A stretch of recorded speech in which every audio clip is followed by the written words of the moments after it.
Hi, everyone. Hello, Trish and Giselle, who are our speakers today. Hi, Diane. Diane, can you wave? Hi. Who's the owner in New Jersey and a moderator of our group. Thank you so much for chatting with us today. This will be recorded for our preschool directors and owner in New York, Connecticut, Pennsylvania, and New Jersey Facebook group. I will be asking a few questions that we received from our members of our group. Okay, let's start by introducing ourselves. Hi, Giselle. Can you tell us a little bit about yourself? Hi. My name is Giselle Intenza, and I own Learn Smart Preschool in Rutherford, New Jersey. Mhm. We're licensed for 60 ages 0 to 13. Wow.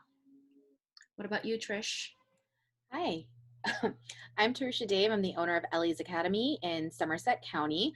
We are licensed for 60 as well, ages 0 through 13, and currently have 33 children in the building. Wonderful. Wonderful. So, do you mind either one of you telling us a little bit about how you decided to stay open, or were you closed and then reopened? Yeah, I'll go first. So our center was open throughout the entire time of the coronavirus pandemic. By the end of March, we were kind of in a limbo of 8 to 10 children of our own who were technically kind of already considered essential at that point because everybody had slowly started to stop coming to childcare, at least to our location at that time frame. And then DCF licensing, Governor Murphy had announced that if we wanted to stay open as of April 1st, we would have to submit our application.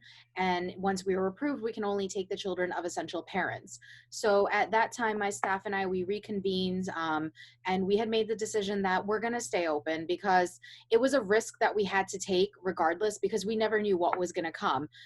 Each day it was new information, things were changing, the virus was getting worse, especially in the tri-state area. So we made the decision to stay open. And I keep saying it was a calculated risk because it definitely was. We had to weigh in a lot of factors. What kind of staffing will we have? You know, I was already reaching out to my licensor and saying, you know, are there going to be different measures and precautions that we have to take? Because communication is just one of the biggest things that I think we needed at this point. And then we got our emergency childcare license and we stayed open since April 1st. Good for you. What about you, Giselle? So initially we were closed. We closed on March 18th. We actually applied for the essential worker license, or the emergency childcare license rather. We were granted the license, and then my teachers didn't want to work because they were afraid to come to work.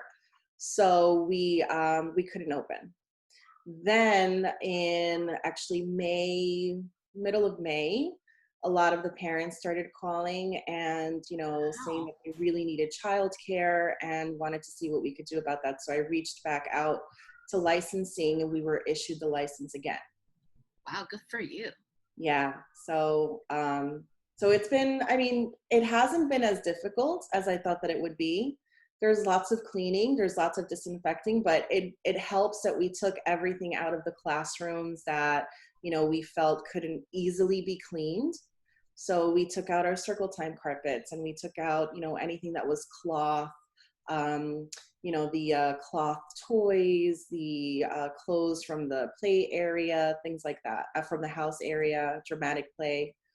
And then just anything that we can't just stick in a dump bucket or, you know, easily wash with water and bleach or disinfect, we just took out completely. And that helped a lot. Wow. Yeah. Thank you for jumping right into the questions. That's what everyone wants to know.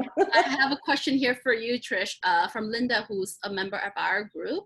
And of course, if anyone have anything to add, feel free to jump in anytime. But for Trish, what is your biggest challenge in staying open? How are the staff holding up? How are the kids staying? Are they social distancing? Are they staying 6 feet apart? And are your hours the same? Just tell us a little bit about your operation through this time. Yeah, sure. So, I mean, let's talk about the most important thing, social distancing. And let's be realistic. When you're dealing with children ages 0 through 5, social distancing is not in their vocabulary. It's not in their mindset.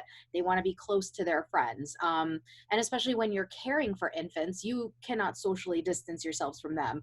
I mean, how are you going to change their diaper 6 feet apart? You know, it's not realistic. So those were conversations that I had with my parents before all of this, when social distancing kind of became the new norm of our area. And I told them, where we can, we will do our best to socially distance. So, you know, group time outside on the playground, they are 3 to 4 kids max at a time. Even if there are 9 kids in the classroom, I only send half of them out so they have the entire playground to themselves. They're spread apart. During meal times, the children are, you know, 2 or 3 max per table because we've eliminated family style dining. You know, of course, that's a very important thing in early education because children need to, you know, mimic one another during meal routines and have those jobs of passing out plates and forks. But, you know, now that's all for the teachers.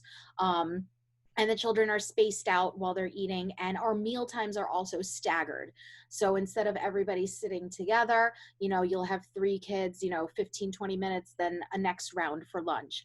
And then this way you're able to socially distance them. From an operation standpoint, our hours have stayed the same. We've been open our typical 7 to 6 Monday through Friday. Definitely does mean longer days for the staff. And especially in the beginning, I had 8 teachers to begin with. Mm-hmm. And by April 1st, I was only down to 4, which required myself to go into a classroom and then my husband, who also owns the location with me, to kind of manage the front, answer the phone, and do the, you know, shuffling of children from the front vestibule into their classroom for the day. So, you know, I think that was the biggest challenge, was staffing, because I had 2 that were still in school. So, you know, they weren't able to come in. It's completely understandable. I had 2 staff that, you know, just, they said, until the governor says we can go to work or the virus goes away, we won't, you know, we won't come in. And, you know, I'm just like, okay, but we're essential, we're allowed to be open, how can you not choose to come into work, kind of thing. But I was grateful enough to be able to hire 2 new people who have kind of just, you know, hit the ground running, you know, stepped into their roles and have really, you know, picked up where, you know, the teachers really needed the help. Because for the first month of April, I mean, my 4 staff, they were burnt out. I mean, 12-hour days, Yeah. things like that, you know, and over time, you know, it hits your bottom line, because we didn't know we were going to get state funded assistance and things like that. So I'm not even thinking about PPP or SBA loans at this time. I'm just like, all right, how do I keep my doors open?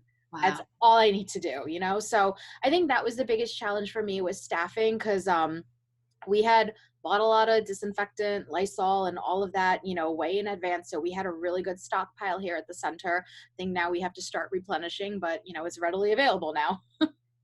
Thank you. Well, Yeah. Giselle, building from what Trish just said, what are some of your challenges? You said that you couldn't open because a lot of the staff didn't wanted to return, wasn't feeling safe to come back to work. Right. Did you have any trouble bringing them back later on when you opened again? And did it get easier for you over time? And I know that you just got a few parents calling to say that they want to enroll. I guess that's a good sign. Is everyone adapting to the changes better now? Everyone is adapting really well to the changes. I had no issues bringing them all back. They were all tired of being stuck at home. Wow. Yeah, so that helped. We're not the majority from what I'm hearing. I've heard. I have no complaints. They've been wonderful this whole time. They've been doing circle time from home and doing activities with the kids from home, virtual. And then, you know, at this point, they were just ready to come back. Wow. So, and they see the measures that we're taking. So that's really helpful too. That's great. What about financially? Did it, did you want sorry, I wanted to just piggyback off what she said. You know, she said her families are excited to come back because they're seeing the measures that they're taking. And I think that whole level of communication is so important. I was just texting somebody right after Governor Murphy made the announcement that the childcare centers can open in 2 weeks from now. And I said, you know, the centers that have remained open throughout this entire, you know, this unique time period that we're in right now, we have proven to, you know, those above us that if we follow guidelines and we follow measures, it's gonna be okay for these other childcare centers to open up. And that's been my biggest thing, is communicating that to everybody. So I really agree with what she said, that, the parents are seeing what we're doing. It's made a difference. And I think that's the important thing to note here. So has anyone has a sick child or a sick parent or a confirmed COVID case? No? For you? What about you, Giselle? No, I just had actually a staff member notify me that she was in contact with someone that she just found out was positive. So that staff member has been excluded, and we followed all the proper protocols, all the disinfecting measures, which we were already doing, because I have someone that disinfects early in the morning from 6 to 8 a.m. So by the time everyone walks into the building, everything's already been scrubbed down with water and bleach. I have one of those fancy foggers with that we use with alcohol. So we clean everything, even the playground equipment, daily. Wow. Well, that brings us to our $1 million question. Are you worried about lawsuits and potential lawsuits and someone getting sick? Because as owners and directors, we have to kind of take on this risk to see, no matter what you are doing, when we're allowing more people to come back, that's something in the back of our minds. Have you guys discussed that or thought of that? Discussed with a lawyer at all? Should we start with you, Trish? Sure. I personally have not spoken to our business lawyer about that yet. It is definitely something that we will be tackling and just trying to get some advice and insight on. I do know that, some parents will be worried about these non-essential kids now coming into the daycare in 2 weeks, and the one biggest thing that I've been telling all the parents when, especially when this Kawasaki disease kind of became, known in the area now, they were like, oh, what precautions are you taking? What measures are you taking? And the one line I've said to every parent who's questioned me is, outside of your own home, there will be no safer, no secure location for your child to be than the daycare you are choosing to send them to.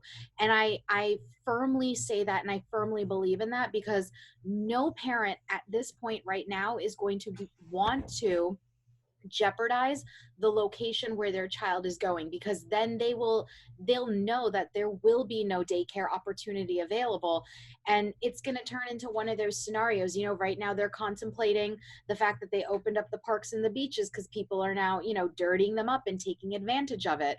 And I don't think we want childcare to fall back into that category where it's like, all right, you're closed, nobody can open up at all now. So I think people are really going to take this to heart.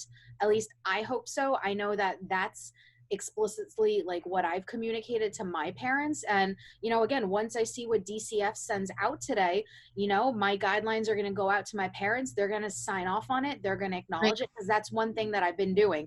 Anytime communication to the state comes to the center level, I break down what's important for them. I put it in a document and I say, sign off on each bullet point and initial and sign at the bottom, because you are now attesting to me that you are aware and you're going to take these measures and precautions. Anything to add, Giselle? Right. So I actually had my parents that are the kids that are currently attending, they signed off on something basically stating that they were going to adhere to social distancing guidelines and, whatever the executive order states. But in addition, that they understand that there's no way that I can possibly guarantee that the kids will not be exposed. That's the biggest thing, because they will be exposed somewhere, somehow. Hopefully not at my school, but somewhere it's going to happen. What about Diane? Did you want to add something? I can, yeah. So I did speak to a lawyer, Ron McGuckin in Pennsylvania, and he's actually been doing these weekly meetings. It's like a series of 8 weeks, and that was a big conversation, a big topic.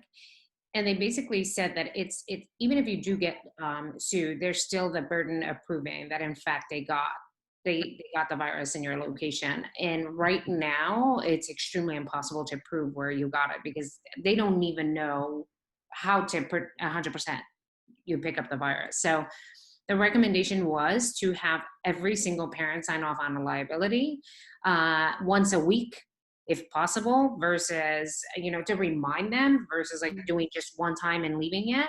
And if there's any changes, to add those changes to them, to the liability. However, he did say that make sure that parents know that you are changing procedures, you are training your staff, and all of that needs to be documented, because when it comes time to it, the liability alone is not going to be the only thing protecting you. It's all the rest of the documentation that goes along with it that will show that, in fact, whatever you promised you would do, you kept on doing.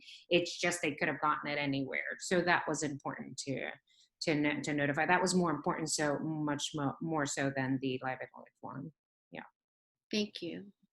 So to close it off, were you happy that you remained opened? Was it rewarding financially that you were able to pay off some of the bills? Because we're also hearing from quite a bit of preschool program that might be closing their doors permanently, because they have no idea. I'm in New York, and we still have not heard when we can open up again. So hearing from you guys that you're opening June 15th, it's really good news for me. But what about financially? Are you guys glad, or anything emotionally, that you are still at work and your team is still intact? Trish? I think emotionally, I'm very happy that we stayed open. Like I said before, even my husband and I had made this decision that we wanted to stay open. The teachers came to me and they said, what can we do? What can we do to help you to make sure that, our doors stay open? They're not even thinking about themselves. I'm trying to think, how do I stay open so that they stay whole? They're trying to figure out, how do we stay open so that the kids can come here, So I think from an emotional standpoint, it's been really good. Obviously, we didn't know that the state was going to launch the ECAP program. So I think that, that was definitely great. It definitely helped because, again, we were in a limbo of 8 to 10 kids. Financially, there's no way I could have even paid my rent, let alone payroll, off of the tuition of 8 kids if we stayed open for just them. So the ECAP program definitely did help. But it also helped foster new relationships because we got new kids because unfortunately their centers closed. And because I took over a location and, it's new ownership, new name, new everything, not a lot of parents knew that the new location, my school, Ellie's Academy, was here. So then they came to know about us and they were like, this is so convenient for us. Now we have new long-term families. So, I'm really excited to see where these relationships go. I think this might be kind of a new norm for us right now with just the extra sanitizing, the daily health checks and things like that. But I think if it's, a couple extra pieces of paperwork we have to send to the state at the end of the night, I think it's all worth it at the end of the day.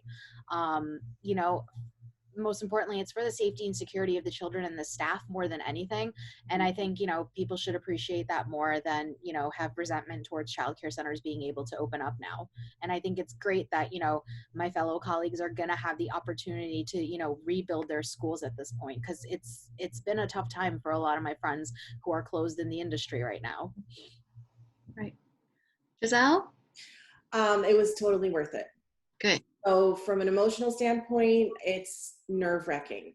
Yeah, it's not easy. I can imagine. It has not been easy. It's nerve-wracking.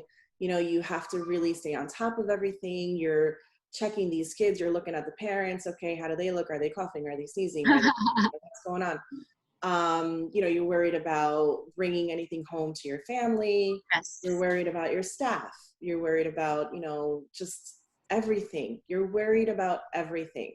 So emotionally, I have to disagree there. It's been nerve-wracking. I think I got a few new gray hairs from this. But financially, absolutely, it's been worth it.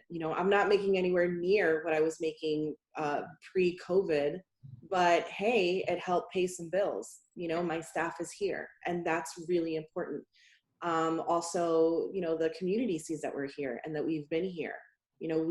I have some of the parents that are talking on the local Facebook groups, and they're, commending us on the different things that we have implemented, like our sticky pads for their shoes and, our fogger and just the different things that we have going on. So that's really important. Thank you. Well, thank you all for sharing. Anyone want to add anything before we go? Thank you so much for your time, and be safe, and we'll chat soon again. Bye. Bye. Bye.